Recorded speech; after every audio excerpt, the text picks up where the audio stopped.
Episode of Forager Japan. Today's kind of interesting because I'm going to be going foraging for a friend of mine, Alex. Alex is a really cool actor. He's my man, and he showed me this picture of these blueberries. Then he wanted to know what they were. The blueberries actually, what he showed me without looking at the plant, looked like something that's called a hawthorn berry, or like Indian or Hong Kong hawthorn.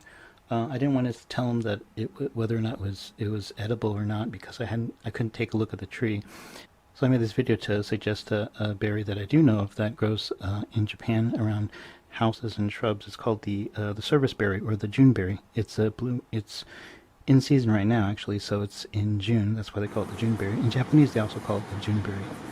So here's one. You can identify. It's usually a shrub. It usually grows up to be 6 to 12 feet tall, and has leaves. They're about half an inch in diameter and separated. It's an elliptical leaf, which means that it has small teeth on the edges. It blooms in spring with these small 5-petaled white flowers, and then in June, this tree hasn't been fruiting. So let me try to find a fruiting plant.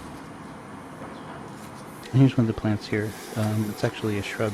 The Jewberry is part of the rose family, so when it fruits, it's actually a bloom. It's not really a fruit, but more like a bloom or an apple. It's a very easy plant to take care of. So a lot of the Japanese house and residence gardens have these plants.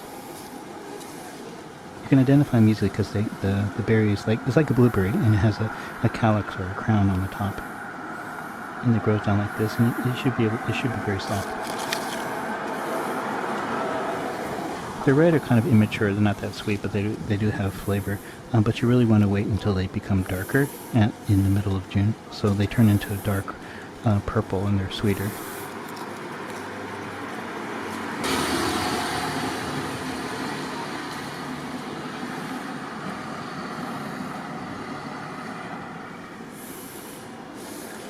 The fruits are really good. You can eat them straight, or you can dry them. Also, I'm going to use them in cakes, and I'm going to use them in making pancakes.